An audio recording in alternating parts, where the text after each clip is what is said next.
Hello YouTube, it's your boy B3 back with another kicking movie reaction review. Today not only is it a movie reaction review, but also a Toku review. Been doing lots of Toku reviews recently.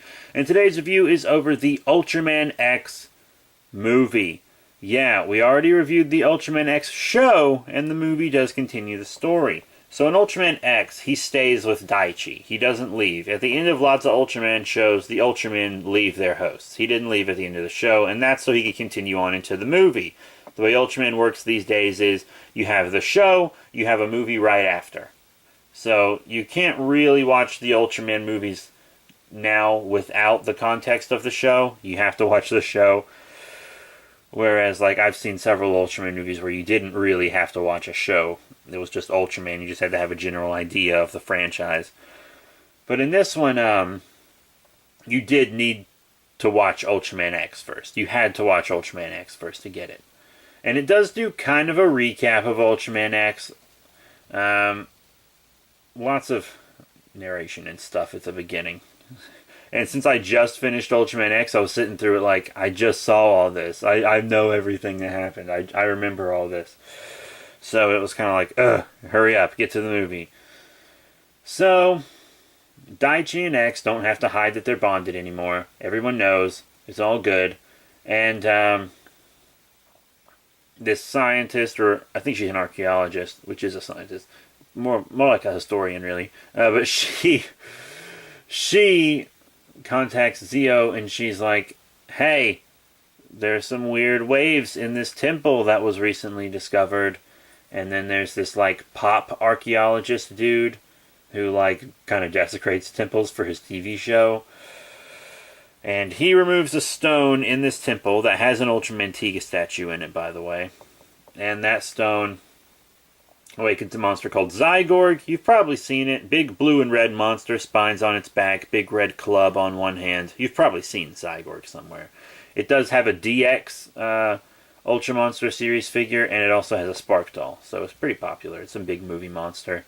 And it's a cool monster. It has the abilities to summon other monsters from its spines.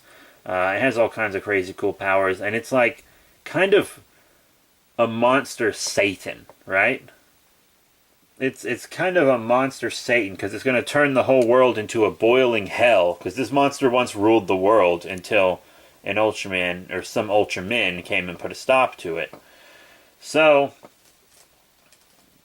Zai Gorg wants to make the entire world its own personal kind of hellish realm and just spawn monsters everywhere. That's its goal. And it's pretty rad. And while I was watching the movie, I was like, if Antlar doesn't appear in this movie, I'll be damned. I'll be straight up damned if Antlar doesn't appear in this movie. And guess who appeared in the movie? Antlar, dude! If you have a real good grasp on Ultraman lore, the appearance of Antlar was very predictable. As well as Golza. I didn't know how many monsters were going to show up in this movie, but if I would have known ahead of time Zai Gorg would have summoned two monsters to fight alongside it, I would have guessed Antlar and Golza, because all the temple-y lore stuff fits with the Antlar episode in the original Ultraman, and it fits with Ultraman Tiga to a T, and Golza was one of the first monsters that Tiga fought. But this was specifically like Fire Golza, I believe. They just call them Golza and Antlar, but this one was like specifically a Fire Golza, and then the Antlar was like a Maga Antlar or something. I don't really know its name, but it is a variation of Antlar that's more powerful. It could fly and stuff. It was pretty cool. I really like Antlar, you guys. I really like Antlar. So, Ultraman Tiga does show up in the film, and Tiga bonds with this kid. It's not the first time an Ultra has bonded with a kid. Actually, it's not the first time Ultraman Tiga has bonded with a kid, now that I think about it, because I reviewed that straight-to-DVD special where Tiga bonds with a kid. The one where they travel back in time. It's not very good.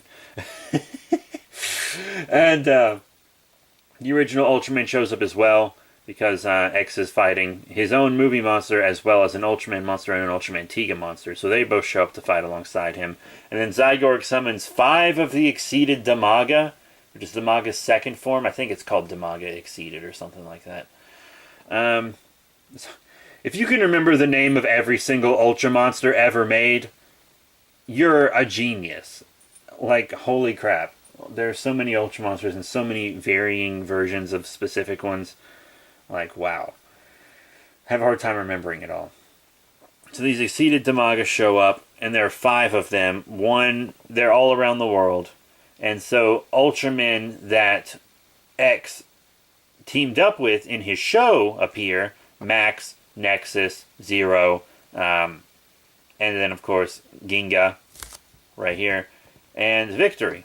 They all show up to fight those monsters, while X, Ultraman, and Tiga are all busy with the trio in Japan. X gets a movie form. It's a really cool movie form.